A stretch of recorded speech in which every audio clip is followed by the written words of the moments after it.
the move to increase representation of minorities in the workplace, getting into schools, getting into the best universities. But do we need it?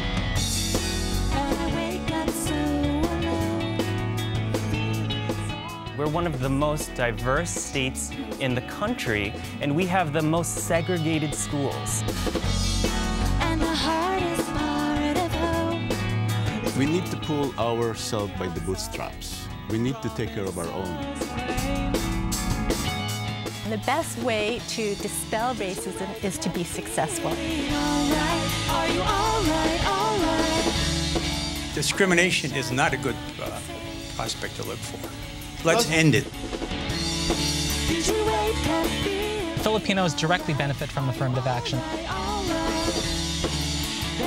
This is about affirmative action, everybody. Really hot button topic. Some people say that it's reverse racism. You're putting all those spaces open for minorities and women and leaving them out or occupied. The opposite side says the minorities have been discriminated for so long, we need affirmative action. The reason for affirmative action is to act against current and continuing discrimination and institutional racism. Unfortunately, we were not convinced that those ones that were getting in are really the ones who are qualified. Standardized testing and grades are not the only indicator of success. Using diversity as a factor in considering admissions for educational institutions is permissible activity under the Constitution. Whether that person is Asian or white or Hispanic or black, I'm going to hire the best person, because if I don't hire the best person, that injures my organization. Most companies don't look like your company. Most corporations across America have white male boardrooms. UC Berkeley is the flagship of California's public university system.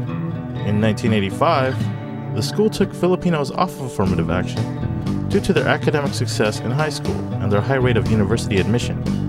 By the next school year, the admission rate for Filipinos dropped 90%. Currently, Filipinos have the lowest admission rate of any ethnic group. The opponents of affirmative action saying that the people who are coming in under affirmative action are underqualified, but we look at the reality that these test scores and grades do not reflect the fact that all races are equally intelligent, are equally hardworking, that they reflect social inequality. We want to be rolling back time. Do we want to resegregate our schools? Because that's what's happening. The Filipino community needs more assertiveness, and I don't know how in the heck you're going to be teaching our people to be more assertive and yet asking for preferences and always begging and asking for something that, you know, that we should be doing and providing for ourselves. We're not going to let the government off the hook for desegregating our schools, our workplaces. Are we going to put the responsibility on the government when it is the parents' responsibility to make sure that they communicate with their children and the teachers?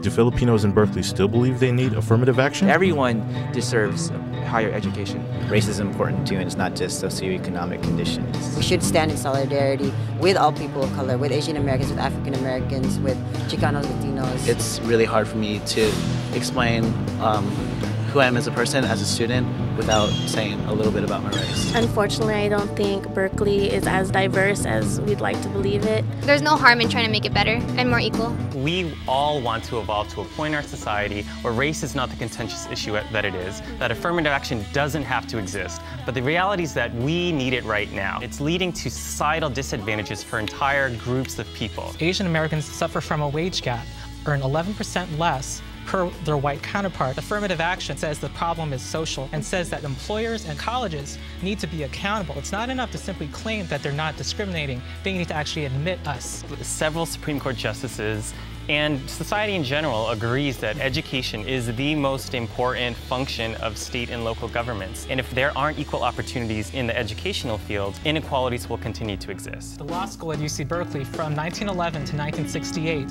had 6,000 students total, and there were only 23 who were black or Latino. And there were no Asian American, no Native American. And in 1968, the first year of full affirmative action, there were more students that 1 year than in all the previous 57 years combined. I don't believe affirmative action is the solution to getting more Filipinos or more people of color into, I believe it's going from the grassroots with education. Affirmative action had its place in American society. We don't need it anymore. It's time to take our destiny into our own hands, and we should be in charge of our own future success. We need affirmative action to make sure that our schools and our jobs are integrated. If we cannot take care of ourselves, we have no right to ask anybody else to take care of us. We can make America the richest nation in the world, what it can be, a place where all people have equality and dignity if we build a new civil rights movement. Be heard! Stand up and speak out!